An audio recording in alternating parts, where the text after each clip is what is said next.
오늘 하나님께서 우리에게 주신 말씀은 에스겔 20장 1절에서 5절까지의 말씀입니다. 어제 본문에서 하나님은 이스라엘의 고관들을 위하여 애가를 지어 부르게 하셨습니다. 애통하는 자는 복이 있다고 할 때의 복은 참된 회개를 전제하는 것입니다. 하나님께서 에스겔에게 애통하는 노래를 지으라고 하신 것은 이 슬픈 노래를 통해 이스라엘 백성들이 진정으로 회개하고 하나님께 돌아오기를 바라셨기 때문입니다. 오늘 본문은 이스라엘의 장로들이 여호와의 뜻을 물으려고 에스겔을 찾아오는 장면으로 시작하는데요. 1절만 읽으면 장로들이 이제 정신을 차렸구나 싶지만 하나님께서는 그들의 질문을 받지 않겠다고 맹세하십니다. 왜 이렇게 반응하셨을까요?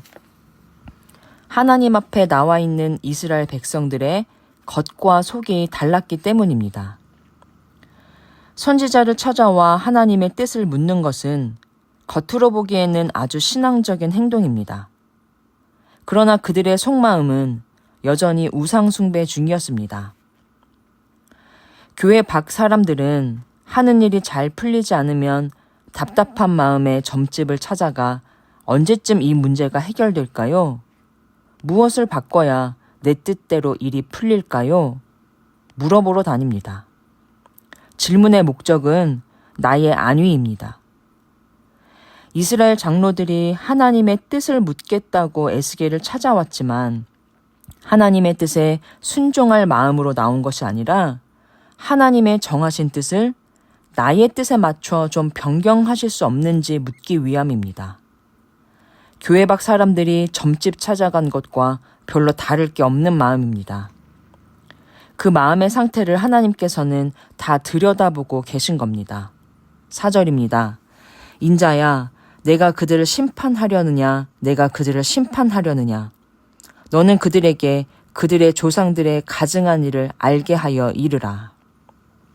심판하려느냐라는 말은 심판해야 하지 않겠느냐라는 뜻으로 심판의 말씀을 전하라는 것입니다.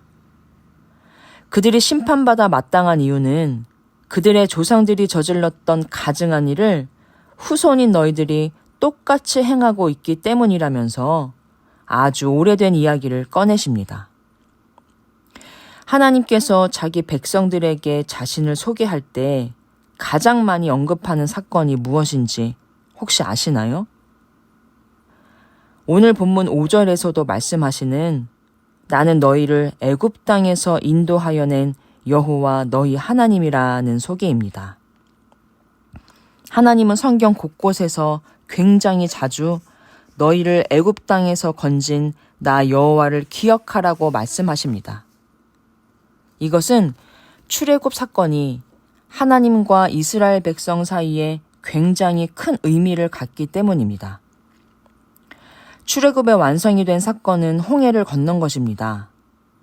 이스라엘이 홍해를 건넌 것은 인간의 힘으로는 절대로 할 수 없는 일을 가만히 서서 하나님의 뒤를 따라가며 경험한 사건입니다.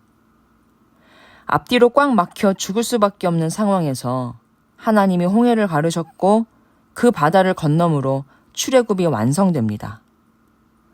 이 경험을 통해 이스라엘이 뭘 알게 됐을까요? 이집트의 파라오가 아니라 여호와 하나님이 만물의 주인이시구나. 이것을 눈으로 봅니다. 몸소 체험합니다. 주인이 바뀌는 경험.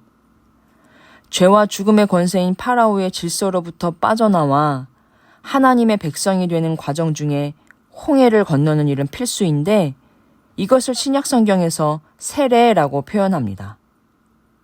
고린도전서 10장 1, 2절입니다. 형제들아, 나는 너희가 알지 못하기를 원하지 아니하노니 우리 조상들이 다 구름 아래 있고 바다 가운데로 지나며 모세에게 속하여 다 구름과 바다에서 세례를 받고 이스라엘이 모세를 따라 홍해를 건넌 것은 세례를 받은 것이라고 바울은 표현합니다. 그리고 세례란 예수님과 함께 죽는 것이라고 바울은 또 말합니다. 로마서 6장 3절입니다. 무릇 그리스도 예수와 합하여 세례를 받은 우리는 그의 죽으심과 합하여 세례를 받은 줄을 알지 못하느냐. 홍해를 건넌 것이 왜 세례받은 일이며 세례가 왜 죽음의 사건일까요? 자, 바다가 갈라집니다. 이스라엘 백성이 갈라진 바닷속으로 들어갑니다. 이 장면을 옆에서 보면 전부 물에 빠져 죽는 것처럼 보이죠. 하나님의 부르심을 받아 그분 뒤를 따라간다는 것은 죄와 죽음의 다스림을 상징하는 이집트 제국의 왕 파라오와의 연합을 끊는 것입니다. 조폭 영화 보면 이런 대사가 자주 나오죠. 우리 조직에 들어오는 건 네 선택이었는지 모르지만 나가는 건 죽어야 나갈 수 있다. 파라오의 조직에서 탈퇴하려면 일단 죽어야 한다는 말씀입니다. 파라오의 질서 안에서 살면서 장착된 관점, 삶의 방식, 방향성, 이걸 죽이고 새로 태어나는 것이 홍해 안으로 걸어 들어간 세례의 의미입니다. 예수와 합하여 세례를 받았다. 예수님의 죽으심과 함께 우리도 죽었다는 것은 우리를 죄의 권세로부터 끄집어내어 하나님 나라 안에서 살게 하시려고 예수님께서 죽음으로 끝날 우리의 자리에 뛰어들어와 대속의 죽음을 당하셨다는 것입니다. 이것을 잊으면 우리의 구원이 어떻게 이루어졌는지를 잊고 살면 우리의 걸음은 자꾸만 가증한 것을 향하게 됩니다. 우리 성도님들은 교회에 나와 어떤 이야기 듣기를 기대하십니까?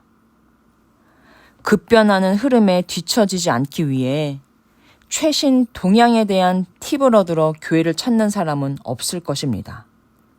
오히려 우리는 매주 아주 오래된 이야기를 들으러 교회에 나옵니다. 우리 그리스도인들은 아주 오래된 이야기를 듣고 또 듣기 위해 이 예배 자리에 나옵니다. 오늘 본문 속 에스겔은 최신, 최강, 최고를 쫓는 바벨론 제국에서 살아가는 하나님의 백성들에게 아주 오래된 이야기를 또 꺼냅니다. 너희가 왜 여전히 그 가증한 것을 쫓아 어리석음과 죽음의 길로 제 발로 걸어가는지, 그로 인한 고통스러운 결과에 대해 말해주는 옛 이야기를 되새기라고 권면합니다. 용서받을 만한 어떤 자격도 갖추지 못한 우리를 오래 참아주시고 회개하기를 기다려주시는 하나님께 감사하며 우리를 죄와 죽음의 권세에서 해방하시려고 그의 아들의 생명까지 내어주신 하나님의 이름을 영화롭게 하는 우리 성도님들 다 되시길 주님의 이름으로 간절히 소망합니다.